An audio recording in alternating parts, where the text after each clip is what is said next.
जी असलम डोगर साहब, आप मुझे ये बताएं, जिस तरह उन्होंने 15 निकाती जो है अपने ओपिनियंस दे दिए हैं, अपने शराइत सामने रखी हैं, और ईरान ने 10, ये इसमें क्या झोल है? मेरे ख्याल से इस वक्त ईरान को ज्यादा जो है शराइत रखनी चाहिए थी सामने। असल में मसला ये है कि आप थोड़ा थोड़ा सा गौर करें। ये ईरान जो है, मैं मोहतात लफ्ज़ इस्तेमाल कर रहा हूँ, एक फ़ातह के तौर पे इसमें शामिल हो रहा है, क्योंकि ट्रंप ने जब हमला किया, इजराइल ने जब हमला किया, वो ये चाहता था कि हम जब इमाम खमेनाई को शहीद कर देंगे तो ईरान में अफरा तफरी मच जाएगी और इसमें कुछ ऐसी सूरत हाल होगी जैसे शाम में थी, जैसे वेनेज़ुएला में थी, जैसे दूसरी जगहों पे होती है। लेकिन अब एक अमेरिकन नायब सदर जो है वो आके जो है वो बात कर रहा है ईरानी पार्लियामेंट के से। क्यों कर रहा है बात? ईरान ने अमेरिका के साथ वो कुछ किया है जो वो तसव्वुर नहीं कर सकता था। यानी एटम बम तो का मसला तो एक अलहदा है कि कहा यह जाता है कि इतना मटीरियल ईरान के पास मौजूद है कि वो 10 एटम बम बना सकता है, और वो 60% तो वेरीफाइड है कि उसके पास मौजूद है। और 2 साल पहले कहा गया था कि इसको 90% तक ले जाने के लिए आपको कुछ चंद हफ्तों की जरूरत है, वो वक्त गुजर चुका है। ये आप अगर ये शुबा करें कि ईरान के पास एटम बम मौजूद है तो ये शुबा कोई ऐसा भेजा नहीं होगा। अच्छा, लेकिन इससे भी बड़ी बात, इससे भी बड़ी बात, माजरत खान, मैं जो कुछ भी हुआ उसमें ईरान ने तो कहीं ये चीज तस्लीम नहीं की कि हमारे पास है और हम अटैक कर सकते हैं। लेकिन इससे भी एक बड़ी बात हुई, इससे भी एक बड़ी बात हुई है कि एटम बम तो किसी एक शहर पे गिरेगा, किसी एक इलाके पे गिरेगा। इस जंग ने साबित कर दिया है कि ईरान के पास जो है आबना हुर्मुज़ है। आबना हुर्मुज़ का मतलब ये कि आप पूरी जो दुनिया है उसी इकोनॉमी को चोक कर सकते हैं। पूरी प्लेनेट की जो क्रैश मार्केट्स हैं वो आप में सलाहियत है कि वो क्रैश कर जाएं। अब यानी ये जो खास तौर पे इंडिया है, चीन है, यानी यूरोप है, इसका तेल का सारा इन्हिसार आप इस पे 150 जहाज अगर वहां से नहीं गुजरता। और अब अगला उन्होंने ये किया है कि वो देखिए यहाँ पे ये आपना हुर्मुज़ है ना, यहाँ पे ये जो इंटरनेशनल वाटर होता है उसमें आपका कुछ 12-13 किलोमीटर जो होता है, मील जो होता है, वो हर मुल्क का होता है। इतना उसका ये टोटल 33 है। यहाँ से आपना हुर्मुज़ है, वो वहां पे कंट्रोल बना रहे हैं और वो कह रहे हैं कि अगर आपके जहाज जो हैं उधर से नहीं गुजरेंगे। अमेरिका पूरी कोशिश के बावजूद उसको 1 महीने से नहीं करवा सका। आपना हुर्मुज़ का हथियार जो है ये ईरान के पास एटम बम से भी खतरनाक हथियार। दूसरी बात यह है कि पहली दफा ईरान ने यह किया है कि ये डॉलर को चैलेंज कर दिया है। ये एक पेट्रो डॉलर की जो कॉन्सेप्ट आया था और उसके बाद अमेरिका जो पूरी एक उसने डोमिनेंस दुनिया में की हुई थी, ईरान ने क्या किया है कि ईरान ने कहा कि नहीं, हम करेंसी को खड़ा करते हैं, हम युआन को खड़ा करते हैं। अब डिजिटल युआन आ रहा है, चीन खड़ा हो गया है, अब एक बहुत बड़ा पहलवान जो है वो हो गया है। और मैं समझता हूं कि बहुत बड़ी बेसिक्स को, उसकी ताकत को, यानी 13 अड्डे हैं इसके बेसिस अमेरिकी बेसिस थे जिसपे ये गल्फ के मुल्क जो थे वो एक समझे कि कहते थे कि हम महफूज हैं, हमें अमेरिका की प्रोटेक्शन हासिल है। अमेरिकी अखबार कह रहे हैं कि वो 13 के 13 अड्डे जो हैं वो रहने के काबिल नहीं रहे, ईरान ने उन्हें तबाह कर दिया। उनके फौजी जो रिमोट काम कर रहे हैं, छुपे हुए हैं, ईरानी कह रहे हैं कि हमें बताएं कहाँ है, हमने इनको मारना है। तो बात यह है कि ये दुनिया बदल गई है, उस तरह से नहीं है। जो ईरान जो है एक बड़ी ताकत के तौर पे उभरा है। अब दूसरी बात है कि लोग कहते हैं कि उसके साथ उसके पीछे चीन खड़ा है। चीन खड़ा है या नहीं खड़ा, चीन उसको, लेकिन चीन ने फौजें नहीं भेजी। चीन ये है कि वो वीटो कर रहा है, चीन आपको टेक्नोलॉजी दे रहा है, चीन आपको सपोर्ट दे रहा है, चीन आपको करेंसी दे रहा है। तो बात यह है कि ये ईरान जो है बहुत बेहतर सूरत हाल में इस वक्त आंखों में आंखें डाल के अमरीकियों से बात कर रहा है। अच्छा जी एजाज डोगर, जहाँ पर इनके आने का ताल्लुक है, हमने किस तरह से खुशामदीद कहा, हमने किस तरह से सबको अलग अलग यहाँ पर रिस्पेक्ट दी, मगर जिस तरह ये लोग आए हैं, ईरानी क़यादत आपके सामने बिल्कुल सादगी से, मगर अमेरिकन अपने साथ बहुत कुछ लेके भी आए हैं, अपनी हिफाजती बहुत सारी चीज़ें भी हैं, बहुत सारे मामला हैं। इस पर क्या ओपिनियन देंगे? बहुत सारे इस तरह की चीज़ें भी चल रही हैं कि ये गाड़ियाँ, ये इस तरह की चीज़ें, इसकी क्या ज़रूरत थी? देखें भी, वो सुपर पावर है, उसने दिखाना तो है ना दुनिया को कि हम सुपर पावर हैं। हम जहाँ जाते हैं अपना साजो सामान लेके जाते हैं। तो ईरानी जो है वो तो अब मौत से डरते ही नहीं है ना, वो तो अब सारी दुनिया ने देख लिया कि मौत से नहीं डरते। तो अमेरिका जो है वो अपने ऐसे ही जाता है, ऐसी शान शौकत से जाते हैं कि हम सुपर पावर हैं। वो एक बहरहाल उनका अपना एक सिस्टम है कि हमने अपनी वो सारी सिक्योरिटी लेके जानी है, इस खित्ते में आना है। वो खौफजदा है ईरान से कि कि पाकिस्तान भी दूसरी तरफ से मुसलमान कंट्री है, कि शायद कोई इस तरह का मिसहैप ना हो जाए, लेकिन ऐसा नहीं है कि पाकिस्तान एक जिम्मेदार मुल्क है। और पाकिस्तान सिक्योरिटी जो है, आप देखें वहाँ पे इस्लामाबाद के अंदर, अभी आप सिक्योरिटी के हवाले से सोनिया से बात कर रही थी, वहाँ पे मीडिया, इवन के वो वफद तो दूर की बात है, जितने इंटरनेशनल मीडिया आया हुआ है उनको इस टाइम फुल प्रूफ सिक्योरिटी, वहाँ पे बेहतरीन इंतजामात। यकीन कीजिए कि ये शायद उन कंट्री, हम तो उनसे बहुत मतलब मुआशी तौर पे बहुत पीछे हैं, जिस तरह के उनको वहाँ पे सहूलियात और इंतजामात उनके लिए किए गए हैं। वहाँ पे वो जाके लिखेंगे अपने वो सारी चीज़ों के पाकिस्तान क्या है। अभी उसके एक और देख लेना जी, अभी यहाँ पे बैठे बैठे एक चीज़ ये है कि पाकिस्तान सिर्फ सफारती सतह पे नहीं, इस वक्त मजहबी सियाहत के हवाले से भी दुनिया में मकबूल हो गया है। अभी रिसेंटली थाईलैंड और लाओस के सियाह जो है, बुद्ध राहबों, वो आए हुए हैं पाकिस्तान के अंदर। उन्होंने ये कह दिया है जी कि पाकिस्तान जो है ये मजहबी सियाहत के हवाले से एक बेहतरीन मुल्क है। पाकिस्तान के अंदर जो इंतजामात हैं वो टेक्सला, पेशावर, लाहौर, इस्लामाबाद, मतलब दीगर शहरों पर, उन्होंने कहा जी पाकिस्तान मजहबी रवादारी की जन्नत है। ये पाकिस्तान के लिए एजाज़ की बात है कि सिर्फ वो वफद दूर की बात है, पाकिस्तान जो अमन की बातें कर रहा है, अब हर जगह पे वो जो है उनको मुंह की खानी पड़ रही है, जो पाकिस्तान को दुनिया में बदनाम करना चाह रहे थे। कि ये सिर्फ एक तरफ से नहीं, पाकिस्तान सफारती सतह पे तो पाकिस्तान को अल्लाह ने इज्जत बख्श ही रहा है। अब देखें दूसरी तरफ अगर आप मजहबी बात करें तो वो भी आगे जन्नत कह रहे हैं पाकिस्तान को। तो अब अमेरिका का यहाँ आना, उस तरीके से शान शौकत से आना, ईरान का इस तरीके से आना, देखिए ईरान भी अपनी सिक्योरिटी साथ लेके आए हैं, वो भी अपने प्रोटोकॉल को साथ लेके, ऐसा नहीं कि ईरान ही लेके आए, ईरान भी अपनी सिक्योरिटी लेके आए, लेकिन शायद वो अपने भाइयों के पास आए, इस वजह से वो ये भी है। दूसरा ना वसाइल की बात है ना, अमेरिका के पास इतने वसाइल हैं कि वो गाड़ियाँ, वो जहाज के अंदर वो अपनी 40-40 गाड़ियाँ ला सकते हैं। ईरान के पास वो नहीं है चीज़ें। दूसरा ये है कि उनको पता है ये मुसलमान है, साथ है। दूसरा ये भी है कि ईरान जो अमेरिका है वो दूसरे खित्ते में चल के आ रहा है, अब वो ईरान तो इसी खित्ते का हिस्सा है।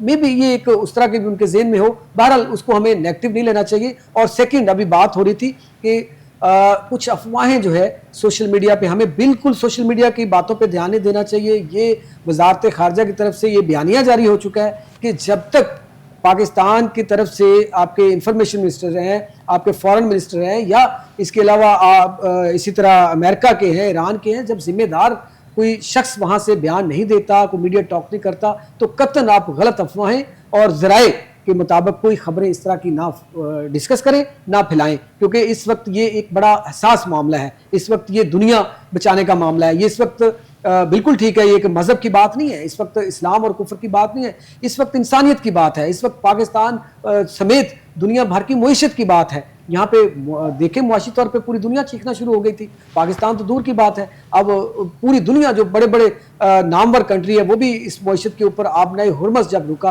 तो वहाँ पे रोके गई इस चीज़ें, तो पूरी दुनिया मुतासर हुई इससे। ये नहीं है, अमेरिका तो बयान दे चुका है कि हमें उसकी ज़रूरत नहीं है, हम उससे मुतासर नहीं होते, दूसरे कंट्रीज़ होते हैं। यस, ये बात ठीक है कि हो सकता है कि वो उनको खुलवा के उनसे कहे जी हमें अब इस तरह हमने खुलवाया जी, हमने इतना खर्चा आ गया दे, ये भी मुमकिन है। लेकिन वो अमेरिका की और उनकी बात है। फिलहाल ज़रूरी था कि इस जंग को, जो कि तीसरी जंग अजीम बनने जा रही थी, इसको रोकना ज़रूरी था। उसमें पाकिस्तान ने अपना किरदार अदा किया। और इस पर फिर मैं दोबारा तमाम मीडिया से और वो सोशल एक ये नेटवर्क जो है उसके ऊपर जो बातें फैलाने वाले हैं उनसे कह दूं कि सोशल मीडिया नेटवर्क पाकिस्तान से नहीं, इजराइल से भी इस वक्त चल रहा है, इंडिया से भी चल रहा है, अफगानिस्तान से भी चल रहा है। तो मत ध्यान दें, उसको रीशेयर मत करें। आप अपने जिम्मेदारान जो है वो पाकिस्तान के हों, वो अमेरिका के हों, वो ईरान के हों, जब उनका बयान आए देन आप उसको करें। उससे पहले कोई आपको अपने वहम, अपने ख्यालात जो है ऐसे फजूल में लाने की जरूरत नहीं। और ना आप सोशल नेटवर्क की जो खबरें हैं उनके ऊपर जाएं। आप चैनल्स को देखें,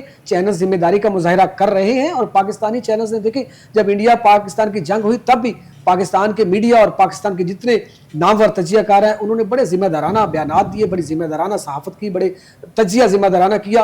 और इंडिया ने चीख चीख के अपने सर में, कभी तो वो बात ठीक है, वो जिस तरह नूर खान एयरबेस भी उन्होंने तबाह कर दी, लाहौर के अंदर वो जनाब कासम पोर्ट भी ले आए, समंदर भी लाहौर के साथ लगा दिया, और पूरा आधा पाकिस्तान जो उसके ऊपर खबरों में कब्जा कर लिया था। तो इसी तरह की हम जो है जिम्मेदारान मीडिया है, पाकिस्तान का बड़े जिम्मेदाराना बयान देने वाले हैं। तो जो सोशल मीडिया नेटवर्क है उस पर भी मैं गुजारिश करूंगा कि वो, क्योंकि वो यहाँ से नहीं ऑपरेट हो रहे, कुछ जो है इनके नेटवर्क जो है वो इंडिया, इजराइल और अफगानिस्तान से ऑपरेट हो रहे हैं। वो डेफिनेटली इन जो अमन मुज़ाकरात चल रहे हैं इसको ठेस पहुंचाने के लिए कोशिश करेंगे। आप मत ध्यान दीजिएगा, मत ऐसी खबरें चलाइएगा, आप वेट कीजिएगा, इंशाल्लाह अच्छी खबरें आपको मिलना शुरू हो जाएंगी। चलिए, मैडम आपकी इजाजत से मीडिया में मैंने भी बात करनी है अभी। अगर आप इजाजत जी, दें, जी। बात यह है मैडम कि जब ये अमेरिकन वाइस प्रेसिडेंट या प्रेसिडेंट सफर करता है तो उसकी सिक्योरिटी के लिए ब्लू बुक है, हमारे यहाँ भी ब्लू बुक है। वो जहाज जिस जहाज पे आएगा, जैसे आएगा, वो सारा ब्लू बुक में वो चीजें डिटेल्ड डिस्कस होती हैं और वो उस सारा प्रोटोकॉल, जैसे श्रीना होटल को खाली करवाया गया, जैसे सब कुछ किया गया, ये बिल्कुल बिल्कुल कुछ चीजें रिटन भी होती हैं, कुछ लोग के अंडरस्टैंडिंग में भी होती हैं, और इसमें पाकिस्तानी जो एजेंसीज हैं, पाकिस्तानी जो इदारे हैं, वो बहुत प्रोफेशनली काम कर रहे हैं। उनके साथ कोऑर्डिनेशन के साथ काम कर रहे हैं और अकॉर्डिंग टू बुक भी चल रहे हैं, और जो भी सिक्योरिटी जो मतलब वहां पे हर चीज है कि फलां बंदा फलां करेगा, फलां जहाज में वो बैठेगा, फलां जगह बैठेगा, फलां गाड़ी में बैठेगा, फलां ऐसे होगा, फलां होगा। और उसमें जो चेंजेस आती हैं ब्लू बुक के मुताबिक, वो भी चेंजेस आती हैं कि किस गाड़ी में बैठेगा, आगे पीछे होगा। तो ये मैडम जो कुछ भी हो रहा है, यानी ये यहाँ तक बात तो बुक हो रहा है, और यहाँ तक तो बात दुरुस्त है कि जो ईरानी वफद है वो आया है और जैसे भी वो आया है, लेकिन जैसे ही वो पाकिस्तान के आ गया, पाकिस्तान की ब्लू बुक की जो सिक्योरिटी है वो ऑपरेटिव हो गई। मैं इस पे थोड़ा एक लाइन बात करना चाहूंगा। मिसाल के तौर पे मैं एक मरतबा रिचर्ड मैकी को मिला, जो आज से 30-35 साल पहले अमेरिकन कौंसल जनरल थे लाहौर में। उनकी जब तैनाती हुई थी तो उनकी C-130 प्लेन अमेरिकन में उनके लिए बुलेट प्रूफ गाड़ी इधर आई थी। उसके बाद ये उनका भी अपना एक प्रोटोकॉल है, अपना एक अरेंजमेंट है, और पाकिस्तान उसको एक्सेप्ट करता है। इस तरह हिलरी क्लिंटन तशरीफ लाई थी यहाँ पाकिस्तान, लाहौर में भी आई थी। उनके साथ बाकायदा जो उसकी सीक्रेट सर्विस के लोग, गाड़ियाँ, वो भी C-130 से फ्लाई करके आई। ये उनका प्रोटोकॉल है, स्टैंडर्ड प्रोटोकॉल है जो दुनिया सिर्फ सियासतदानों की होती लेकिन है या फिर वैसे ये सिक्योरिटी के लिए, ये सिक्योरिटी है जी, हर और किसी का मैं protocol आगे होता है। चूंकि मैं बतौर मीडिया पर्सन, मेरा अक्सर अमेरिकन एम्बेसडर्स या चाइनीज एम्बेसडर से इंटरेक्शन रहता है। मिसाल के तौर पे लाहौर में अमेरिकन कौंसल जनरल के ऑफिस जाएं, अंदर आपको अमेरिकन मरीन्स भी मिलेंगे, वो इतनी बड़ी तादाद में नहीं होते। मैं चाइनीज कौंसल जनरल को भी कभी मिलने जाता हूँ तो वहाँ चाइनीज उनके मिलिट्री के लोग भी अंदर मौजूद होते हैं। ये उनका एक प्रोटोकॉल है। लेकिन अमेरिकन का जरा खास तौर पर जरा इसमें, और फिर ये तो फिर प्रेसिडेंट इन वेटिंग है, यानी कि नायब सदर है वहाँ अमेरिका के, तो वो इस तरह करते हैं। इस तरह चाइनीज भी जब आते हैं तो उनके साथ एक पूरा उनका एक सिक्योरिटी का अपरेटस आता है। तो ये है एक दुनिया का स्टैंडर्ड प्रोटोकॉल। अमेरिकन जरा ज्यादा कॉन्शियस है और वो डिफाइंड है, और वो हाईलाइट भी इसमें से हुआ ना कि ये मामला इस तरह अच्छा, का आपने मीडिया की जो बात highlight हो गया, ये की, वैसे सोशल चलता है। मीडिया की जो बात ठीक है, है, मैं उसमें एक बात डॉक्टर करना साहब ठीक चाहूंगा। है कि ये ब्लू बुक डॉक्टर साहब, मैं एक लाइट जी, मूड जी, में जी। बात करूंगा, लाइट मूड में जी। थोड़ा सा। डॉक्टर साहब बैठे हैं तो लाइट मूड आ जाता है। हमें एक पंजाब यूनिवर्सिटी के एक बड़े सीनियर कोई डायरेक्टर थे, कोई उनके किसी सेक्शन के, तो वो कहने लगे जी मीडिया के लोगों को बुलाया जी, मैं मीडिया को एम्पावरमेंट करना चाहता हूँ। तो कहने लगे जी आपको 41-42 ईयर्स हो गए पाकिस्तान के टॉप मीडिया हाउस में आप काम करते रहे, सीनियर मोस्ट पोजीशंस में, तो मुझे हमें कोई गाइडलाइन दे। पहला उन्होंने मुझे सवाल किया कि हमारे जर्नलिस्ट को व्हाट डू दे, उनको किस चीज़ की ज़रूरत है। मैं कहा जी उनको नॉलेज की ज़रूरत है। तो वो बहुत परेशान हुए, तो कहने लगे जी आप क्या कह रहे हैं। मैं कहा जी वी पीपल लैक नॉलेज। मैं कहा नॉलेज या इन्फॉर्मेशन जहाँ से जनरेट होती है, मिसाल के तौर पर अब डॉक्टर साहब DGP आ रहे हैं, एक इन्फॉर्मेशन वहाँ से जनरेट हो रही है, मुझे ये एक प्रेस रिलीज देते हैं, मैं उस पर रिसर्च करता हूँ, मेरे पास सेकंड हैंड इन्फॉर्मेशन है। वो ये रहा कि जिसके पास सेकंड हैंड इन्फॉर्मेशन है वो ये साबित कर रहा है जराए का लिख के लफ्ज, कि जैसे उसके पास दुनिया की सबसे चीजों की इन्फॉर्मेशन है और वो उसको ब्रेकिंग न्यूज दे के लोगों को पागल किए जा रहा होता है। मुझे एक साहब मिले, बुजुर्ग आदमी थे, तो उन्होंने मुझे कहा कि यार ये कुछ होने वाला है मुल्क में। मैं कह ये आपको खबर कहाँ से आ गई, कोई ड्रीम आई आपको ख्वाब है? उन्होंने पाकिस्तान के टॉप एंकर का नाम दिया कि जी उन्होंने कहा।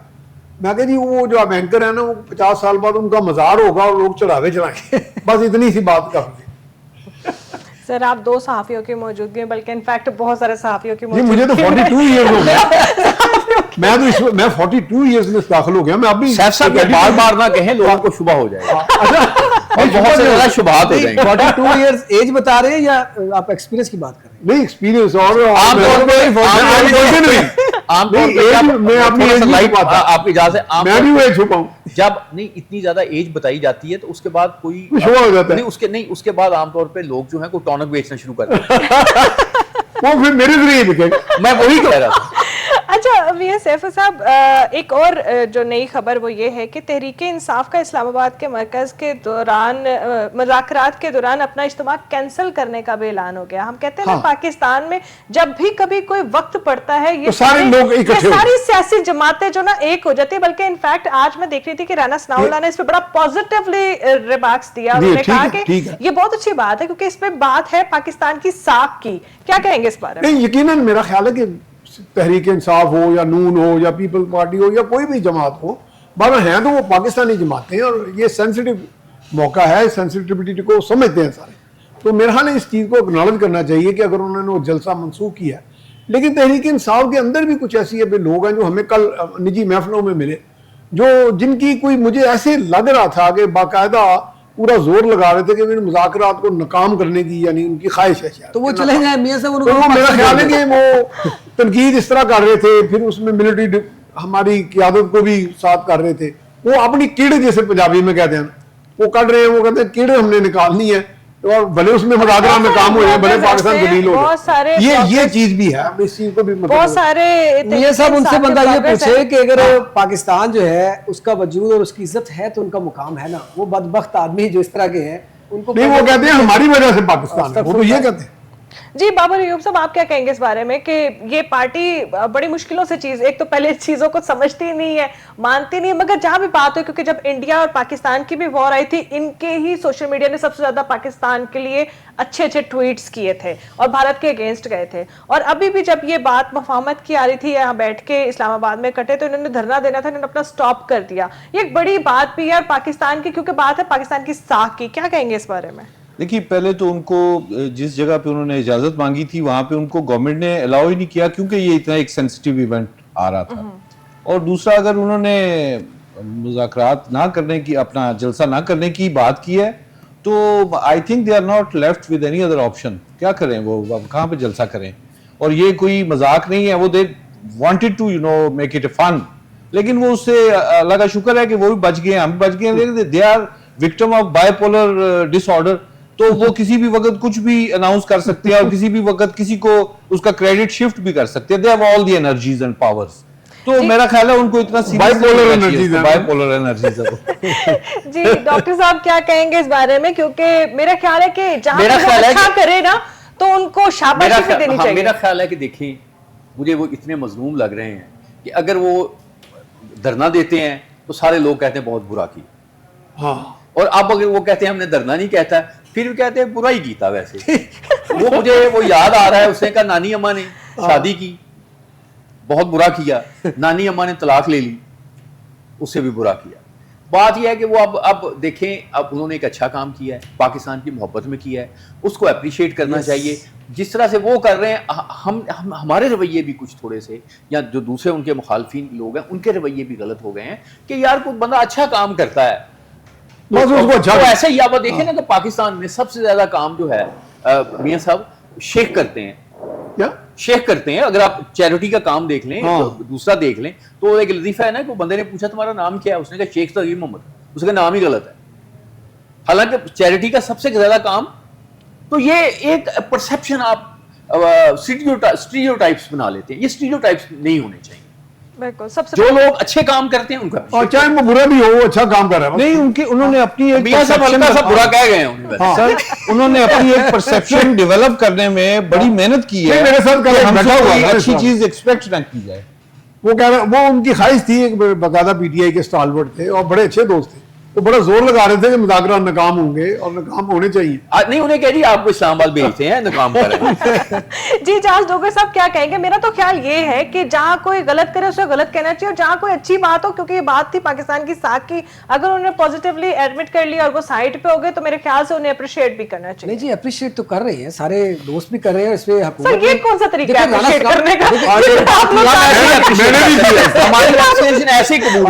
देखिए जी, राना सनाउल्लाह साहब ने भी अप्रिशिएट किया उनको कि बहुत अच्छा किया। इसके अलावा और बहुत सारे लोग जो है उनको अप्रिशिएट कर रहे हैं। अगर वो ऐसा करते, वो नाकाम तो होना ही था, लेकिन बात यह है कि वो आलमी सतह पे हमारा क्या पैगाम जाता पाकिस्तान का, कि इस वक्त पूरी दुनिया के अमन की बातें कर रहे हैं और पाकिस्तान के अंदर से ही वो बदअमनी की बातें हो रही है। ये बहुत अच्छा उन्होंने फैसला किया। देखिए, पाकिस्तान खुशहाल है तो ये लोग खुशहाल है, पाकिस्तान का वजूद है तो हम सब हैं यहाँ पे, कोई सियासी जमातें हो, कोई ब्यूरोक्रेट हो, कोई और हो, कोई मीडिया वाले हो, तो तब ही है ना जब पाकिस्तान का वजूद है। तो पाकिस्तान की बका के लिए, पाकिस्तान की इज्जत के लिए काम करना चाहिए। ये अगर उन्होंने फैसला किया है तो इस पर बिल्कुल अप्रिशिएट करना चाहिए। राना सनाउल्लाह साहब उनके बारे में अप्रिशिएट कर भी चुके हैं, उनको एक हुकूमती नुमाइंदे होने की हैसियत से। तो बात जिस तरह कहा ना कुछ मीडिया वाले इस तरह पे, अब देखें ना 2-3 पाकिस्तान से बाहर मीडिया पर्सन बैठे, वो पूरा जोर लगा के ऐसे बोल रहे थे चीखों पुकार करके कि वो जी ये इस पे भी तनकीद कर रहे हैं जो मुज़ाकरात हो रहे हैं। भैया खुदा के बंदो, अगर अल्लाह ने इज्जत दी है पाकिस्तान को तो आप पाकिस्तान के हक में बोलो, को मौत तो नहीं पड़ जानी। वहाँ बैठे वो ठीक है मियाँ साहब ने उनका मज़ार ही बाद में बनना है और तो कोई बात नहीं है कि वहाँ बैठे ऐसे ऐसे तजिए। अब मैं नाम मेरे बार बार मुँह से निकलता है, एक मैं बड़े मुश्किल से रोका हुआ है, मियाँ साहब ले दें या डॉक्टर साहब ले दें, कि वो साहब तो बैठे वो ऐसे फील्ड ऐसी क्या मुश्किल है, ले लेना। आफ्ताब इकबाल साहब की बात कर रहा हूँ कि वो ऐसे चीख चीख के पता नहीं वो ऐसे जोर लगा के बाल हला के। अच्छा, लोग उनकी वीडियो को ना सर जी, लोग उनकी वीडियो को शेयर करके कह रहे हैं आप इस बंदे का क्या करना है, लानते डाल रहे हैं कि वो पाकिस्तानी जो लफ्ज़ उसने बोले उसके अगेंस्ट हो चला है, हो गया। वो देखे वो लानते डाल रहे हैं कि तो इतनी देर इस बंदे को हम सुनते रहे, ये पाकिस्तान का बंदा है, ये पाकिस्तान से मोहब्बत करता है। देखिए इस वक्त तो कोई बात सियासी है ही नहीं, सियासत की या दूसरी। ये लोग सिर्फ अपनी जात से मोहब्बत करते हैं। मेरा छोटा भाई है, भाई है तो अपनी जात से रहे ना, पाकिस्तान को ऐसे पाकिस्तान के इदारों को क्यों बदनाम करते हैं। इस वक्त तो इज्जत अफजाई की बात है, यही अगर अच्छे अल्फाज बोल देता तो आज लोग उसको वाह वाह कर रहे होते। अब उसने अपने सर में खुद ही कुल्हाड़ी मारी, हम क्या कहें, पाँव में नहीं मारी, सर में। लोगों को इज्जत नहीं, अजीज शोहरत अजीज है। एक पॉइंट लेट मी ऐड कि ये वो वक्त है जिसमें हमें किसी सियासी जमात की तरफदारी नहीं करनी, किसी लीडर की तरफदारी नहीं करनी, हमें सिर्फ पाकिस्तानी बनकर बिल्कुल, ये जो इजाज़त मिला है ना मियां साहब, मैं ये पाकिस्तान, ये इजाज़त इस हुकूमत का तो है, लेकिन अगर फर्ज करें कि जो पहले आने वाली हुकूमतें, जनाब आपकी बात मैं आगे बढ़ा रहा हूं, अगर उन्होंने अदरवाइज बिहेव किया होता, हमने अगर पीटीआई की हुकूमत ने अदरवाइज बिहेव किया होता इस मसले के मामले में, हाँ, तो आज हम इस तरह से ना देख सकते। ये एक कंटिन्यूटी है हमारी कंटिन्यूटी की, बिल्कुल, और इसमें तमाम जमातों का रोल, आपकी कंटिन्यूटी ने आपका ये इमेज बनाया। स्टूडेंट होने की हैसियत से आपसे यही है कि देखें अगर कोई पाकिस्तानी बाहर जाता है उससे ये तो नहीं पूछना जाता यहाँ पे शहबाज शरीफ से आपका क्या ताल्लुक है फील्ड में, यही पूछा जाएगा ना पाकिस्तानी हो, ग्रीन पासपोर्ट है तो यही पूछा जाएगा। मेरे ख्याल में हमें पाकिस्तानी बनना चाहिए, कौन बनना चाहिए। मीडिया में पाकिस्तान का ही नाम आ रहा है ना, वो बात में अलग अलग डोगरों की मुश्तरका राय है, उसकी भी कोई सब है। दो डोगरों में एक मुर्गी राम। मैं देखे मुर्गी क्या, यहाँ तो चाय नहीं प्रॉपर आई। ओहो, चाय में बात, दो डोगरों में एक मुर्गी हो। नहीं आज तो आप लोग की चाय बनती है, चाय बनती है, मैं कहता हूँ 2 घंटों में ठंडी होगी, 2 घंटों में एक चाय तो चाय में शरीनी होनी चाहिए, लेकिन मियां सब चाहते हैं कि मुर्गी का दाखिला, मुर्गी का दाखिला। अच्छा, ये तो खैर मजाक, थोड़ा लाइट मूड में जाना चाहिए। बिल्कुल। अच्छा, हो सकता है वो भी वैन साहब या हंसते हो आपस में, वहां भी जुगतबाजी हो रही होगी, उन्होंने बात वहां भी कई डोगर होंगे। पाकिस्तानी मीडिया अगर वो समझ सकते हैं ना तो वो कभी शायद ये फैसला ना करते। अच्छा, आप यहाँ पर इतनी मीम्स बन चुकी हैं, उनकी आमद से पहले यहाँ पर इतनी ज्यादा मीम्स बन चुकी हैं कि लोग उस पर ज्यादा डिस्कशन कर रहे हैं, ज्यादातर मीम से लोग जानना शुरू हैं। वो मीम से पाकिस्तान बना है ना सारा। मियां सैफुर रहमान साहब, ये जो 5 लोग इलेक्ट किए गए पाकिस्तान में आने के लिए, यहाँ पर आए हैं, मौजूद हैं इस वक्त, इनका डिफरेंट उससे ताल्लुक है, मगर इन सब का मकसद एक है यहाँ पर आने का। इन लोगों की थोड़ी सी ब्रीफ इनके बारे में बता दे कि ये कौन लोग हैं और इनका यहाँ पर आने का मकसद तो सबको ही पता है कि क्या है क्या नहीं, मगर पाकिस्तान कौन कौन आया है थोड़ा सा ब्रीफ। अच्छा, वो भी कर लेते हैं। अभी बाबर साहब ने बड़ी अच्छी बात की थी कि ये बहुत सी चीजें तय हो चुकी हैं, यानी कि ये समझें कि आप उसको परसेंटेज तय कर लें कि 60-70% चीजें तय होने के बाद आए हैं। ये नहीं होता जो इस लेवल की जब मुज़ाकरात या टॉक्स होती हैं इंटरनेशनल स्केल की, तो उसके पीछे आपका फॉरेन ऑफिस से छोटे से लेके सेक्रेटरी के रैंक तक फाइल्स बनती हैं, पेपर्स एक्सचेंज होते हैं, और उसमें बहुत से निकाल ये टाइम नहीं था। हाँ, ये इस मामले में ये जो होता है ना वो एक्सरसाइज होती, वो एक्सरसाइज को हो नहीं पाई। लेकिन टाइम नहीं था, पॉइंट ऑफ कन्वर्जेंस थोड़े बहुत तय हुए हैं, कुछ हुए हैं, लेकिन ये कि होंगे और मजीद होंगे उसमें। इसलिए मैं कहता हूँ एज ए फर्स्ट स्टेपिंग जो स्टेप है ना, वो मुझे ये दिखाई दे रहा है कि चूंकि अगर बहुत सारी चीजें तय होनी है तो उसमें वो करेंगे कि सीज फायर को एक्सटेंड कर देंगे कि जी इसी तरह सीज फायर जिस मौजूदा शर्त में शक्ल में जल रहा है वो एक्सटेंड कर दिया जाए फॉर अनदर 2 वीक्स 3 वीक्स और 1 मंथ, तो वो भी एक मैं समझता हूँ अचीवमेंट होगी टुवर्ड्स पीस। अब ये जो डेलीगेशन आया, मिसाल के तौर पे अगर अमेरिका का डेलीगेशन है तो उनका नायब सदर जो है, नायब सदर के बारे में बार बार एक लफ्ज कह रहा हूँ कि प्रेसिडेंट इन वेटिंग है। आपको याद होगा कि जब कैनेडी नहीं रहे थे वहाँ के सदर, तो लैंडन बी जॉनसन जो थे वो वाइस प्रेसिडेंट बन गए थे ऑटोमेटिक। तो ये एक बहुत अहम एक वहाँ पे एक ओहदा है। वाइस प्रेसिडेंट का मतलब यहाँ आना है कि अमेरिका की टोटल हाई प्रोफाइल जो लीडरशिप है वो पाकिस्तान में मौजूद। सर मैं आपसे दोबारा इसलिए कहवा रही हूँ, उनका इंट्रोडक्शन करवा रही हूँ ताकि सनद रहे और बवक्ते जरूरत काम आए। हाँ। हमारा ये जो चैनल है ना, ये पूरी दुनिया में देखा जा रहा है, खासतौर पे हमारे दुश्मन जो मुल्क है ना वहां भी देखा जा रहा है। जी, कौन कौन तशरीफ लाया हुआ है? हाँ जी, और ये है प्रेसिडेंट JD वेंस जिनके बारे में मैं कह रहा हूँ। दूसरे जो विटकॉफ हैं वो स्पेशल एडवाइजर हैं प्रेसिडेंट ट्रंप के, और वो भी उनके बड़े मोतमिद खास हैं। और उसके अलावा जो उनके कुशनर हैं वो आप कह सकते हैं उनके इनफॉर्मल एम्बेसडर हैं, जो गैर रस्मी सफीर हैं जो प्रेसिडेंट ट्रंप की कर रहे हैं यहाँ नुमाइंदगी। और कहा जा रहा है कि वो इसराइल के भी दोस्त हैं। एक लिहाज से आप ये कह सकते हैं कि इसराइल की भी अगर टेसिट उसमें अप्रूवल या कंसेंट या कम से कम मौजूदगी गैर रस्मी तौर पे या गैर यानी महसूस अंदाज में मौजूद है, तो इसलिए ये हाई पावर्ड उनका डेलीगेशन है। बाकी उनके साथ उनके स्टाफ ऑफिसर्स होते हैं, जूनियर्स होते हैं, डिप्टी सेक्रेटरीज, नायबीन होते हैं, सेक्रेटरी साहिबान होते हैं। हमारे मुल्क में जो वुज़रा होते हैं वहाँ सेक्रेटरी कहलाते हैं। तो ये बड़े उनके जो ओहदे हैं, उनके सारा उनका पूरा नेटवर्क होता है, पूरा स्ट्रक्चर होता है, वो साथ असिस्ट कर रहा होता है लम्हा बा लम्हा। और बाज़ औक़ात ये भी होता है कि जैसे नायब सदर है उसको बहुत सारी बारीकियों का नहीं पता होता, तो उस वक्त कोई सेक्शन ऑफिसर या डिप्टी सेक्रेटरी या फॉरेन सेक्रेटरी वो फिर आपको पॉइंट आउट कर देते हैं कि जी ये चीज़ें ऐसे होने वाली हैं, ये चीज़ों पे बात करनी है, ये नहीं करनी। और आप बल्कि इस बात को एग्री करेंगी कि बाज़ औक़ात इंटरनेशनल फोरम पे जब प्राइम मिनिस्टर जाते हैं बात करने या कोई प्रेसिडेंट्स या वाइस प्रेसिडेंट्स, तो उनको फॉरेन ऑफिस बाकायदा ब्रीफिंग देता है, वो उनको पेपर्स देता है कि जी ये चीज़ें वहाँ सेंसिटिव हैं और ये बात कहने वाली है, ये नहीं कहने वाली, और ये वहाँ पे इशूज़ हैं जी। और जो ईरान का डेलीगेशन है वो तो उनके ऑलरेडी खामी जो मुजतबा खामिनाई है उनके मोतमीद हैं, जो स्पीकर हैं उनका एयर चीफ भी रहे हैं वो माजी में, और जो इराकची हैं वो तो इस वक्त सबसे मुतहरक शख्सियत हैं ईरान की इस वक्त, जो उनके फॉरेन मिनिस्टर हैं। और उनके ट्वीट्स भी लोगों ने सुने, और सारे वॉर जो सारा सूरत हाल थी उसमें वो बहुत प्रोएक्टिव थे जी। अच्छा बाबर अयूब साहब, अभी तो जिक्र हो रहा है कि तकरीबन 80% मामला कुछ समझ आ रहे हैं कि कहीं पॉजिटिवली जा रहे हैं। अगर खुदा ना खास्ता ये चीज़ें पॉजिटिवली नहीं जाती और कोई मामला नहीं इनके दरमियान सेटलमेंट की तरफ जाते, एक बात हो रही थी रजीम चेंज की। रजीम चेंज तो मेरे ख्याल से हो चुका कि अभी लगता है कि और कोई चेंजिंग आएगी, और ये जो मामला अगर खुदा ना खास्ता ना हुए तो उसके साइड इफेक्ट्स क्या होंगे? ये आपने बड़ा स्पॉट ऑन बात की है कि ये जो मियां साहब अभी बात कर रहे थे कि ये आपने जो क्वेश्चन पूछा कि ये क्यों आए तीनों इस साइड से और अमेरिका की तरफ से और ईरान की तरफ से। देखिए जो JD वेंस हैं जो प्रेसिडेंट इन वेटिंग, ये कुछ महीनों के बाद नवंबर दिसंबर में मिड टर्म होना है वहां पे, और उसमें following into a critical position, तो ये अगर टेक ओवर कर सकते हैं तो he is going to be. And secondly ये पीस लविंग पर्सन है जो JD एंटी वॉर है ये। अच्छा, जो विटकॉफ आए हैं साथ, वो he is a good known as a very good negotiator, और जो कुशनर हैं वो he is a pure businessman. अब बिजनेसमैन जो है वो तो रिलीजियस ग्राउंड्स के ऊपर काम नहीं करता, वो तो अपने इंटरेस्ट के ग्राउंड्स पे काम करता है। तो एक साइड वो। अब दूसरा जो आपका क्वेश्चन है वो कि ये जो ईरान की आदत आई है, ये रिजीम चेंज के उस फिलॉसफी के साथ तशरीफ लाए हैं कि अब इसको न्यूट्रलाइज किया जाए। उस जो रिलीजियस फेनेटिक मास्क था उसको हमने अब न्यूट्रलाइज करके दुनिया के साथ एक अच्छी जो नेगोशिएटिंग लेवल पे जिंदा रहने के लिए हमने अब उस लेवल पे आना है। हम उस स्लोगन को कंटिन्यूसली रेज नहीं कर सकते कि हम फना हो जाएंगे या हम फना कर देंगे। अब हम उस न्यूट्रल थॉट के साथ आए हैं। That is why they are here.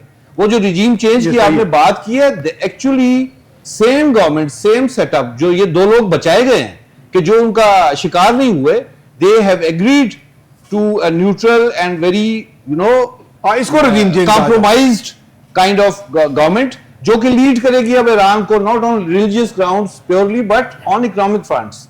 तो ये this is a good sign. And these are the things कि जो हम कह रहे हैं कि 80% या 70% चीजें एग्री हो गई, उसमें ये विलिंगनेस इसका पार्ट है। तो इस एंगल से देखें तो this is a very good effort. जी डॉक्टर असलम लोगर, क्या कहेंगे आप इस बारे में कि अगर खुदा ना खास्ता, क्योंकि हमें दोनों साइड एक्सपर्ट्स को सामने मद्देनजर रखते हुए ये चीज़ों को करना है, हो गया तो पॉजिटिवली बहुत सारी चीज़ें अच्छी हमें नज़र आती हैं। अगर खुदा ना खास्ता ये ना हुआ तो फिर हम कहाँ देखते हैं ईरान की सिचुएशन को? मेरा ख्याल है कि ये अब ना होने वाली बात जो है वो तो मुझे समझ नहीं आ रही। उसकी वजह ये कि मुआहदा करना, इस वक्त मुआहदा करना अमेरिका की ज़रूरत है। अमेरिका का देखें, अमेरिका वहाँ से कोई और बंदे को भी भेज सकता था, नीचे वाले ऐसे बंदे को भी भेज सकता था जो मुआहदा करने के खिलाफ होता, क्योंकि इजरायली लॉबी जो है वो बड़ा जोर डाल रही थी कि जी आपको टोटल डिस्ट्रक्शन करनी है और आप ये जंगबंदी ना करें। आप यानी इसका मतलब ये जो प्रेसिडेंट ट्रंप ने ये एक फैसला किया कि ये हमने इसकी तरफ जाना है, हमने शहबाज शरीफ साहब की बात माननी है, तो उसने जो इजरायली एक लॉबी है उसके प्रेशर को लिया है, बर्दाश्त किया है, क्योंकि उसको समझ आ रही है कि हमारी गवर्नमेंट भी जाएगी, हमारा मुल्क भी जाएगा, हम अरबों डॉलर जो है इसमें नुकसान कर चुके हैं हम तो ये, और रिजल्ट उसका ये है कि हमारे जहाज़ जो है बड़े अजीबोगरीब तरीके से ईरान जो है वो गिरा रहा है। हमें तो उसकी टेक्नोलॉजी की समझ नहीं आ रही कि ईरान कैसे जहाज़ गिरा रहा है हमारे, और हम क्यों नहीं, पूरे दुनिया क्यों नहीं हमारे साथ खड़ी कि आपने हुर्मुज़ खोल दें। तो मैं समझता हूँ कि जो मुआहदा करना है वो मजबूरी है अमेरिकन गवर्नमेंट की, और वैंस जो है उसने अगर प्रेसिडेंट बनना है उसने एक मुआहदा करके जाना है। हाँ, अब वो मुआहदा कैसा करता है, वो अमेरिका के हक में करता है, वो ईरान के हक में करता है, इसकी इंटरप्रिटेशन तो दुनिया भर में होती रहेंगी। मुझे मियाँ साहब की बात से इत्तफाक है कि इसमें यह हर चीज़ पहली मुलाकात में कभी भी नहीं हुई, और मुझे मियाँ साहब से बिल्कुल इत्तफाक है कि कम से कम एक चीज़ ज़रूर होगी, वो ये होगा कि ये जो जंगबंदी है उसमें एक एक्सटेंशन हो जाएगी। वैसे तो देखें ना कि ये हमारी सीज फायर हुई, लेकिन अभी भी ट्रंप उसने मोदी साहब ने फरमाया कि नहीं जी हमारा जो ऑपरेशन सिंदूर है वो जारी है। तो हो सकता है कि इसी तरह की चीज हो जाए कि जंगबंदी भी हो जाए और आरजी अमन हो जाए, और ये अगर अमन होता है तो ये बहुत बड़ी बात होगी, बहुत बड़ी ईरान के मामले में ईरान की हुकूमत का कायम होना, आपने हुर्मुज़ पे ईरान की डोमिनेंस का साबित होना, ईरान के मिसाइल प्रोग्राम का चलना, ईरान की हुकूमत का इंटैक्ट होना, ये ईरान की बहुत बड़ी कामयाबियां हैं। और मैं समझता हूं कि जो अगली दुनिया आ रही है ये इसमें बिल्कुल चीज़ें बदलने वाली हैं। वो चीन ने कहा था पीछे जब ये जंग हो रही थी, तो चीन ने कहा था कि अब ऐसे नहीं है कि सारी दुनिया की जो काम है, दुनिया के मामलात जो हैं वो अमेरिका की मर्जी से चलेंगे। हाँ। और निक्सन ने जो किताब लिखी थी उसमें तो उसने वाज़ेह तौर पे लिखा था कि ये 21वीं सदी होगी, वो चीन की सदी होगी। तो मैं ये समझता हूँ ये जो कुछ भी रौला पड़ा हुआ है, इस रौले के नतीजे में चीन जो है वो ये सदी चीन की सदी बनती जा रही है। और चीन की अच्छी बात यह है कि वो सड़कें बनाता है, वो फ्रिज बनाता है, वो इंसानी कंफर्ट की चीज़ें बनाता है, उसकी इकोनॉमी जो है वो असले पे नहीं है, और ये एक अच्छी बात है जिसमें हम दुनिया का और एक अच्छा मुस्तकबिल देख सकते हैं। जी इजाज़ डोगर साहब, आप क्या कहेंगे इस बारे में, जबकि डॉक्टर साहब ने तो ये कहा है कि अगर ना भी मामलात यहाँ तय पाए तो ईरान जो है ना बहुत सी चीज़ों पे फतह पा चुका है। आपका क्या ओपिनियन है इस बारे में? पहली बात तो ये है कि जी मेरी आज खुशकिस्मती है कि मैं अपने बहुत सारे तीनों सीनियर से बहुत सीखने का मुझे मौका मिल रहा है, और बंदा नाचीज़ आज इन सीनियर्स के साथ बैठा है, ये मेरे लिए बड़ी एजाज़ की बात है। और ये बात तय है और ये सच है और हकीकत है, ये अया है कि कभी भी इतने बड़े ममालिक के जब मुआहदे होते हैं या इस तरह जंगबंदी के लिए होती हैं चीज़ें, तो ऐसे नहीं होता कि वो आमने सामने आके बैठ जाते हैं और ठीक हो गया बात। वो सारे निकात जो एजेंडा होता है एक दूसरे के साथ शेयर होता है, उसके बाद बहुत सारी चीज़ों पे इत्फाक हो जाता है, कोई एक दो चीज़ें रह जाती हैं जिन पे वो आमने सामने बैठ के कोई ना कोई हल निकालना होता है। ये जितने भी निकात हैं ईरान की तरफ से या अमेरिका की तरफ से, ये पाकिस्तान मीडिएटर का किरदार अदा कर रहा था। पाकिस्तान इसी वजह से था ना दरमियान में कि उधर की चीज़ें उधर, भाई ये चीज़ें चाह रहे हैं, उधर की चीज़ें उधर करके फिर जाके ये 15 दिन के लिए जंगबंदी हुई, वो इस वजह से हुई। और फिर टेबल टॉक पे आए, जो इक्का दुक्का मामलात रह गए हैं वो भी हल हो जाएंगे अगर खुदा न खास्ता, जो आप तो हफ्जात का इजहार कर रही हैं, अगर खुदा न खास्ता ऐसा नहीं होता कि तमाम मामलात पे इनके मुज़ाकरात नहीं होते, तो फिर ये बात ठीक है जिस तरह मेरे तीनों सीनियर्स कह रहे हैं कि ये बात हकीकत है और ये देखेगी दुनिया। फिर जंग जो है उसमें जो टाइम पीरियड है उसमें 15 दिन की बजाय डेडलाइन जो है वो बढ़ा दी जाएगी, 2 माह कर दी जाएगी, 1 महीना कर दी जाएगा, ये दोबारा मुज़ाकरात जो है फलां डेट को होंगे। ऐसा नहीं है कि यहाँ से उठेंगे और दोबारा जाके जंग शुरू हो जाएगी, ऐसा नहीं, कतई नहीं होगा। ये ऐसा ही है, पाकिस्तान जो है इंशाल्लाह ताला मुज़ाकरा की तरफ इन दोनों ममालिक को लेके जा रहा है और ये तयशुदा चीज़ें तयशुदा एजेंडे के मुताबिक बैठे आके। ऐसा नहीं है कि वो उधर से अमेरिका आ गया, उधर से ईरान आ गया, बस जी आप बात शुरू करेंगे, ऐसा बिल्कुल नहीं। अच्छा, इसमें एक लफ्ज मैं ऐड करना चाहूंगा कि जितना भी ईरान को आप जंगजू समझे या जंगजू या ना दुलेरी उनमें से क्या लें, अमन उनकी भी उतनी ज़रूरत है और उनकी लीडरशिप भी ये चाह रही है कि आप अमन हो। और मेरा ख्याल अगर नहीं चाह रही तो मेरा नहीं ख्याल कि वो अपनी कौम को खाम खा, क्योंकि अगर आप माचिस जलाएंगे तो आग तो सबको लपेट में ले लेगी। अगर मैसिव बॉम्बिंग होती है, भले वो रवायती हथियारों से हो, 10, 50, 30 लाख बंदा मरना तो आजकल कोई इतनी बड़ी बात नहीं। तो मेरा ख्याल है, मैं नहीं समझता कि उस क़यादत से अब आप ये एक्सपेक्टेड है। अच्छा, जैसे भी बाबर साहब ने भी कहा कि वो आई न्यूट्रल स्टैंड के साथ ही है, जिसको शायद ट्रंप यही कह रहे हैं कि रजीम चेंज हुई है। जैसे आपने भी एक सवाल किया, और रजीम चेंज कह लें या मूड चेंज कह लें कि जी वो मूड जो एग्रेसिव था या जारहियत का था या सिर्फ जिंगोइज्म का था, वो यकीनन जिंगोइज्म जो है ना जी, वो ईरान की हो, अमेरिका की हो, वो हमास की हो, हौसी की हो, वो हिजबुल्लाह की हो, जिंगोइज्म दुनिया का अमन ही तबाह करती है।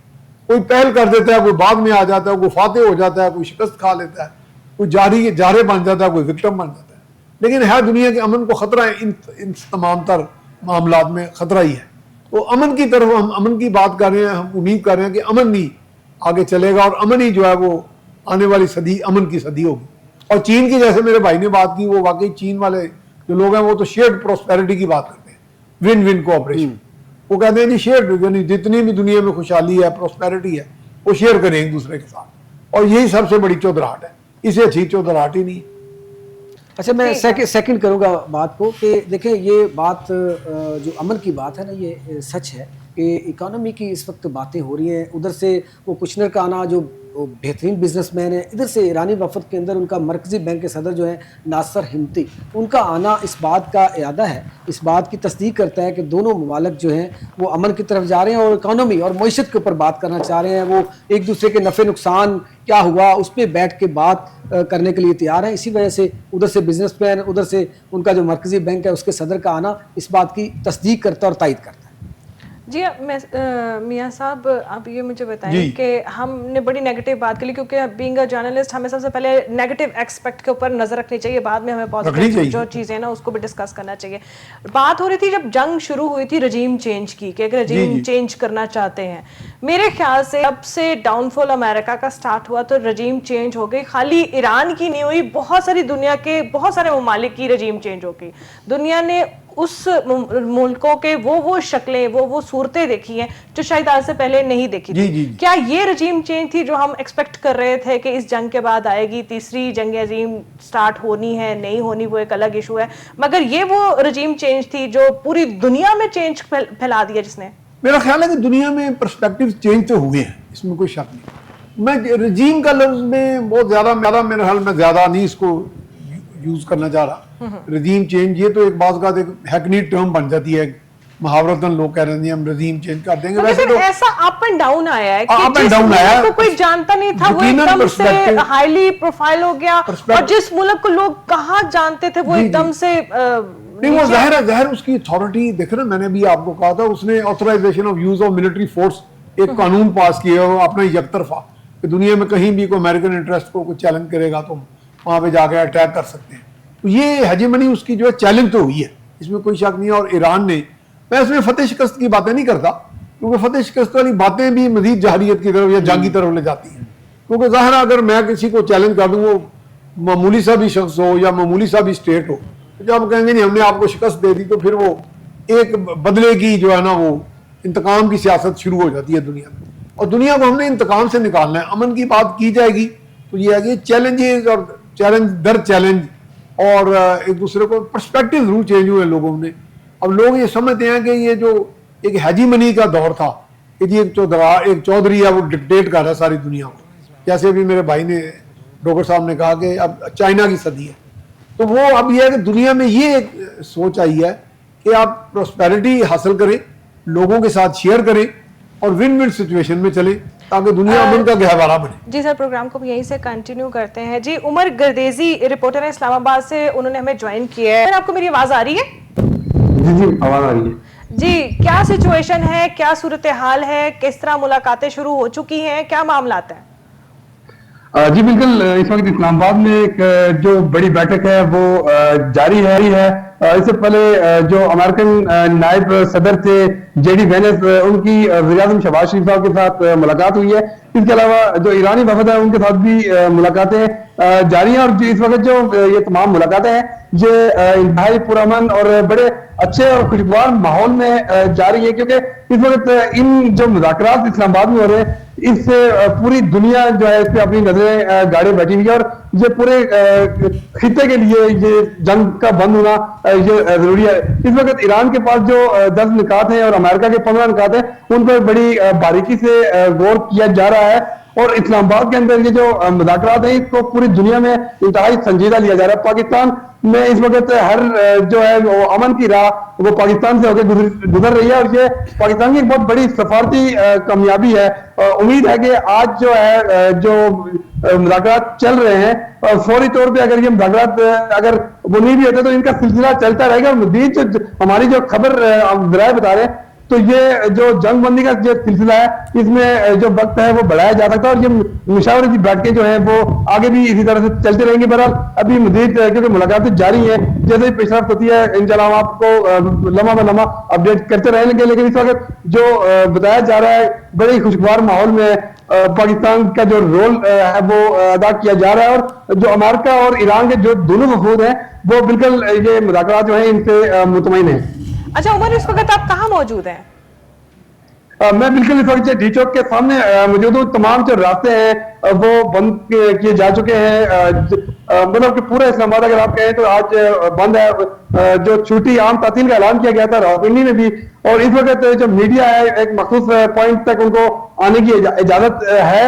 और जो बीट रिपोर्टर थे वो उनके लिए एक अलग से मीडिया सेल जो है वो कायम किया गया है। इस वक्त यहाँ पे जो हम डी चौक के बिल्कुल सामने खड़े हैं और यहाँ से आप को जो हालात है वो हम आपको बता देंगे। अच्छा, ये मुज़ाकरात का कोई बताया गया कि उसका वेन्यू क्या है, कौन सी जगह पे हो रहे हैं, कोई बताया गया? वैसे कह रहे हैं कि वो सीक्रेट रखा जी, ये मुज़ाकरात जो है ये फॉरेन मिनिस्ट्री क्योंकि करवा रही है तो ये फॉरेन ऑफिस में ही हो रहे हैं। और पाकिस्तान ने इस सारे जो अमल है उसमें एक मुतहरक किरदार अदा किया है। एक तरफ उसने अमेरिका को जंगबंदी पर आमादा करने की कोशिश की और दूसरी जानब ईरान और खलीजी ममालिक खुसूसन सऊदी अरब और ईरान के दरमियान जो बढ़ती हुई एक बदअतमादी पैदा हो गई थी उसको भी फौरी तौर पर कम किया। तो इस्लामाबाद के लिए ये मैच एक सफारतकारी नहीं है बल्कि एक स्ट्रेटेजिक जरूरत भी बन चुकी थी, क्योंकि कोई भी जंग जो है अगर फैल जाती है तो उसके असरात न सिर्फ एक खित्ते तक महदूद रहते हैं बल्कि पूरे जो वर्ल्ड है, पूरा जो एशिया है और मिडिल ईस्ट है वहां तक ये जाने के इम्कान है। और इस वक्त पाकिस्तान की एक बहुत बड़ी ये काविश है, इसको जितना और खास करके फील्ड मार्शल सैयद आसम मुनीर साहब, मियां मोहम्मद शहबाज शरीफ साहब वज़ीर-ए-आज़म पाकिस्तान और इसहाक डार साहब ने दिन रात जो करने की कोशिश की। उमर साहब शुक्रिया आपका बहुत बहुत। जी डोगर साहब, अस्सलाम डोगर साहब, ये मुझे बताएं कि जिस तरह अब ईरानी वफ्द की भी मुलाकात हो गई है, कुछ तो असरात लग रहे हैं कि पॉजिटिव वाइब्स आ रही हैं। आपको क्या लगता है कि ये सिचुएशन किस तरफ जा रही है? सवाल जवाब तो होते हैं क्योंकि कुछ वाइब्स भी इंसान को आ जाती है और हम 80% मुतमईन होकर बैठे हुए यहाँ पर। और कुछ हमारे स्टूडियो में भी वाइब्स आ रही हैं। पहली बात तो ये है ये डोगर का इख्तिलाफ वाइब शेयर करो नहीं गर्म चाय का बंदोबस्त करते हैं जरूरी हो गया। वाइब तो सीधी डोगर साहब को पकड़ाती है। हमें कुछ पता चलना चाहिए कि आप अफसर हैं यहाँ। नहीं गर्म चाय मिलती है। मतलब ये कि अगर आप चाय का बंदोबस्त नहीं कर सकते सर जी देखिए मेरी बात सुनिए, हम इंतजार करें किसी पॉजिटिव न्यूज की, फिर हम आपको चाय भी पिलाएंगे, हम आपको चाय भी पिलाएंगे, साथ आपको मिठाई भी खिलाएंगे, बिस्किट्स भी खिलाएंगे। इसका मतलब ये ना खिलाने वाली बात है, ऐसी बात नहीं सर, क्योंकि प्रोग्राम के बाद ही वहां पे मुलाकात शुरू होंगे तो हमारी मिठाई की खातिर पहले फैसला नहीं आपको हम जाने नहीं देंगे। जी सर, मैं भी ऐड करना चाहूंगा आफ्टर डोगर साहब, आप बात कर रहे थे। जी मैं समझता हूं कि दोनों तरफ से जो हैं उसके उनके लोग पॉजिटिव हैं, वो जंगी लोग नहीं हैं। तो इसका मतलब ये है कि अमेरिका की हुकूमत ने और ईरान की हुकूमत ने ऐसे लोगों को भेजा है जो मुज़ाकरात करें और एक वर्केबल किस्म का चीज़ें करें। तो उसके बाद सबसे ज़्यादा मैं समझता हूँ कि प्लेनेट पे सबसे ज़्यादा पाकिस्तानी हुकूमत और पाकिस्तानी अवाम चाहते हैं कि कोई फैसला हो जाए तो और कोई बेहतर सूरत हाल पैदा हो जाए, क्योंकि बात यह है कि अब ये जंग, ये जो ईरान, बल्कि मैं कहता हूँ इस वक्त पूरा प्लेनेट चाहता है कि ये जंग बंदी हो जाए, क्योंकि ईरान ने जो एक काम दिखाया है ना कि जब जंग होती थी ना तो वो 2 मुल्कों में होती थी, थोड़ा बहुत असर होता था, इसने तो पूरे प्लेनेट को हिला के रख दिया है। ईरानियों ने पूरे प्लेनेट जो है उसको जैम करके रख दिया है। वहां आप देखिए आपके लोगों ने गाड़ियां इस्तेमाल करनी बंद कर दी हैं, स्टॉक एक्सचेंज जो है वो मुतासर हुए हैं।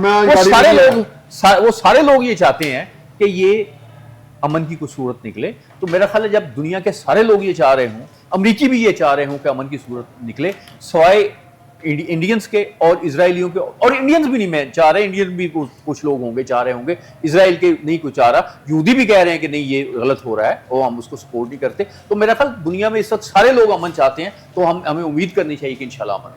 जी बाबर साहब, आप क्या कहते हैं? मुझे 1 मिनट दीजिएगा। पता नहीं ये बात कहनी चाहिए या नहीं कहनी चाहिए कि ये जंग अमेरिका की, इसराइल की और ईरान की किसी दुश्मनी की वजह से नहीं थी। यानी जो इसका पब्लिक परसेप्शन है वो तो ये है कि न्यूक्लियर स्टेट बनने को जा रही है और ये कर रही है वो कर रही है। आप ये देखिए कि 1979 में इधर रेवोल्यूशन आया ईरान में, उसके बाद इन पे सैंक्शंस लगनी शुरू हुई। उस वक्त ये $1 ट्रिलियन की इकॉनमी थी ईरान की, और यूएई की जो पोर्ट्स हैं उस वक्त इनएक्टिव थी। इनकी सैंक्शंस लगने के बाद यूएई की पोर्ट्स एस्टेब्लिश हुई हैं और यूएई दुनिया के लिए अट्रैक्शन का बायस बना है। इनकी 95 में $4 ट्रिलियन की इकॉनमी थी ईरान की, लेकिन सैंक्शंस बढ़ गई और सऊदी अरब की जो इनकम थी, नेशनल इकॉनमी थी, जीडीपी था, वो 3 ट्रिलियन था, जो कि अब कोई 15 ट्रिलियन के ऊपर चला गया। तो आप ये देखें कि ये जंग किसके किसके दरमियान में थी। This was purely based on the economic interest. यानी ये इसको जो हमने शक्ल दी है, जो एक मास्क हमने पहनाया है, वो डिफरेंट है। और इस बात को एक्सेप्ट करना चाहिए कि सबसे बड़ी रियलिटी यही है कि हम अपनी इकोनॉमिक इंटरेस्ट को वॉच करें और उसमें अपनी कौमों को हम किधर लेके जा सकते हैं वहां पे लेके जाएं। जी जाज डोगर साहब, आप क्या कहेंगे इस बारे में, और एक मैसेज भी कन्वे कर दें, क्योंकि पाकिस्तान इस वक्त लीड कर रहा है और होपफुली जिस तरह कोई भी मुल्क ऊपर की तरफ जाता है उसके मुखालिफिन, उसके दुश्मन भी बहुत ज़्यादा बढ़ जाते हैं। क्या कहेंगे इस बारे में? पहले तो बाबर भाई ने बहुत अच्छी बात की, बिल्कुल मईशत की बातें करनी चाहिए, क्योंकि मुआशी तौर पे मुस्तहकम होंगे तो आगे चीज़ें सारी चल सकती हैं। ये बहुत अच्छा उनका पैगाम है। सेकंड ये है कि मैं पहले भी अपने प्रोग्राम के अंदर कह चुका हूँ कि अब तब जंग जारी थी, इसमें कोई वो अभी जो रुकवाई गई है नहीं रुकी थी, तो तब भी मैंने कहा था कि जब जंग रुकेगी, जब ख़त्म होगी, तो तब तक पूरी दुनिया के अंदर तब्दीली आ चुकी होगी। पाकिस्तान पहले वाला पाकिस्तान नहीं होगा, इंडिया पहले वाला इंडिया नहीं होगा, और ईरान भी पहले वाला ईरान नहीं होगा, और शायद अमेरिका भी पहले वाला अमेरिका नहीं होगा। यहाँ पे और मैं सब कंट्रीज़ के नाम लूँ, यूरोप भी वो पहले वाला नहीं रहेगा। ये तब्दीली, इस जंग के असरात, जो ये जंग हुई है, इसके असरात पूरी दुनिया के अंदर होंगे, कहीं अच्छे होंगे कहीं बुरे होंगे, लेकिन ये पाकिस्तान के लिए इंशाल्लाह अच्छे ही हैं। और जो मनफी चीज़ें फैलाने वाली चीज़ें, देखिए मोहब्बत पाकिस्तान बांट रहा है, अमन बांट रहा है, अमन का सफ़ीर बना हुआ है, तो अमन की बातें करें। अब पाकिस्तान ना तो दहशतगर्द है, ना दहशतगर्दी को प्रमोट करता है, पाकिस्तान अमन का ख्वाहिशमंद है, अमन को प्रमोट करता है। अब बात होनी चाहिए मईशत की, अब बात होनी चाहिए ट्रेड की, अब बात होनी चाहिए दुनिया को आपस में कैसे चलना है, इंसानियत को सिक्योर कैसे करना है। अब इसकी बातें होनी चाहिए, लड़ाई, ये मार दो, ये ऐसे कर दो, इसको छोड़ें यार, चलें आगे लेके चलें। दुनिया को किस तरीके से लेके चलना है, कैसे दुनिया को बचाना है, कैसे दुनिया में नई नई जिद्दत लेके आनी है, जिस तरह चाइना लेके आ रहा है उस तरफ हमें जाना चाहिए, ना कि हम उसी तरफ दहशतगर्दी जो इंडिया का रवैया रहा है पाकिस्तान के अंदर, बलूचिस्तान के अंदर, और वो पूरे पता नहीं कहाँ कहाँ जाके वो दहशतगर्दी में मुलव्वस रहा है। तो हमें अब इस तरह की बातें नहीं करनी चाहिए, अब मोहब्बत बांटनी चाहिए और अमन की बातें करनी चाहिए। अच्छा हम बस अब क्योंकि महदूद वक्त है, टाइम बिल्कुल खत्म होना है। मियां साहब, हमने रिकमेंड किया था ट्रम्प साहब को नोबेल इनाम के लिए। जी। बस एक छोटा छोटा ओपिनियन देते हैं। अब हमें ज़ाहिरी तौर पे पूरी दुनिया के सामने जो हमने एकदम से पाकिस्तान ने अपना वो दिखाया है, कि आपको क्या लगता है नेक्स्ट नोबेल जो अवार्ड है उसमें हम भी कहीं ना कहीं नामजद हो गए? मेरा ख्याल है Pakistan deserves that Nobel peace prize. और मैं ये समझता हूँ जाते जाते एक मैसेज दूंगा कि human kind is one civilisation. अगर इन बनी नो इंसान आपस में ये झगड़े, ये लड़ाइयाँ, ये ऊंच नीच की जंग, ये हक बातिल का खाम खा का बनाया हुआ एक ढोंग जो है, इसे निकल आए तो दुनिया अमन का गहवारा बन जाए। जी बाबर अयूब साहब, आप क्या कहेंगे? मुझे लगता है कि हमें बड़ी आजिज़ी का मुजाहरा करना चाहिए। अगर वो हमें मिल भी रहा हो तो हमें वो डेडिकेट कर देना चाहिए ट्रम्प साहब को, क्योंकि ultimately he is leading the world, he is having the power. तो हमें शायद उस नोबेल प्राइज की इतनी जरूरत नहीं है जितनी हमें पॉलिटिकल peace की जरूरत इकोनॉमिक स्टेबिलिटी की और पीस की जरूरत मेरे है। ख्याल से हमारे लिए जितने वो काफी एजाज हम अब तक समेट चुके हैं ना, मेरे ख्याल से हाँ, ये वो बहुत they are enough। they are enough। जी डोगर साहब, डॉक्टर असलम डोगर साहब, क्या कहेंगे आप? मेरा ख्याल है कि यहाँ भी अमन की बात हो रही है, इस्लामाबाद में भी अमन की बात हो रही है, दुनिया में भी अमन की बात हो और रही कोहिनूर में है, भी। हत्ता कि मियाँ साहब ने भी अमन की बात कर दी है। और तो कोहिनूर में भी। मुझे यकीन है कि ये जो होगा, और आपने एक मिठाई का लालच भी दे दिया है, अब तो अमन मुझे आना ही उम्मीद है। है कि अमन आके रहेगा। नहीं नहीं, इंशाल्लाह मिठाई वाला तो जो है ना वो पूरा होगा इंशाल्लाह। जी इजाज़त डोगर साहब क्या कहेंगे, क्योंकि हमने रिकमेंड किया था ट्रम्प साहब को, अब कहीं ना कहीं जहां पर पाकिस्तान का नाम आता है वहां पर मेरे ख्याल से ये भी डिजर्व करता है। देखिए डोनाल्ड ट्रंप साहब ने परसों बयान दिया था, उन्होंने कहा जी जिस तरह 8 जंगें पहले रुकवाई हैं, ये बहुत बड़ी एक जंग जो है ये भी मैं रुकवाने जा रहा हूँ या रोकने जा रहा हूँ। उन्होंने तो खुद क्रेडिट भी ले लिया इसका, और क्रेडिट जाता भी उनको। अगर वो पाकिस्तान की बात मान रहे हैं, पाकिस्तान के फील्ड मार्शल सैयद आसिम मुनीर और शहबाज शरीफ साहब के उस अमन की काविश को मान रहे हैं, तो इसको बिल्कुल डोनाल्ड ट्रंप साहब को भी क्रेडिट जाना चाहिए, और स्पेशली ईरानी सुप्रीम लीडर और उनके सदर जो है और उनकी जो काबीना है उसको भी क्रेडिट जाता है, जिन्होंने पाकिस्तान की बात मान के इसको जो है जंग को रोका है। और यहाँ पे एक बड़ी अहम चीज़ ये है कि जो पाकिस्तान की आज जो है प्राइम मिनिस्टर साहब की मुलाकात जो है वो सऊदीया के उससे सफ़ीर से भी हुई है, और उस पर यकीनन यही बातें हुई होंगी कि ईरान ने जो उधर किया या वो उसने किया, उस पर भी अमन की बातें हुई होंगी। तो इस वजह से वो बात वही सच है कि अमन की बातें हो रही है, तो फिर हमें मिठाइयाँ बांटनी चाहिए और आजिज़ी बिल्कुल इज्जो इंकसारी का मुजाहरा करना चाहिए। कभी तकब्बर का, जिसने तकब्बर किया वो मलिया मेट हो गया, वो मट्टी हो गया। हमें आजिज़ी का मुजाहरा करना चाहिए और अल्लाह का शुक्र अदा करना चाहिए। जी माशाल्लाह। जी इसके साथ ही बहुत सारी चीज़ें, पाकिस्तान जिस तरह एकदम से दुनिया के सामने अपना एकदम से अपना किरदार अदा किया, बड़ा पॉजिटिव किरदार किया, अमन का बाशिंदा बना, अमन का पैगाम फैलाया पूरी दुनिया में। और ये वो काम था शायद सोचने वाले सोचते रह गए, देखने वाले देखते रह गए, और बहुत से लोग ये कहते रह गए कि पाकिस्तान ऐसा काम कैसे कर सकता है, ये हो ही नहीं सकता। मगर अल्हम्दुलिल्लाह आज इस्लामाबाद में वो तमाम लोग मौजूद हैं जिनके बारे में जेम गोइयाँ थी, और ये बहुत सारी चीज़ें चल रही थी कि वो आएंगे नहीं आएंगे, यहाँ पर पाकिस्तान ऐसा मुल्क है, यहाँ पर ऐसा मुल्क है, यहाँ पर ये हो जाता है वो हो जाता है। मगर अल्हम्दुलिल्लाह हम उन तमाम लोगों को समेट के बैठे हुए हैं, और इंशाल्लाह हम इस मामले को भी समेटेंगे। इसके साथ ही मुझे सना को इजाज़त, फिर मिलेंगे अगले प्रोग्राम में, तब तक के लिए अल्लाह हाफ़िज़।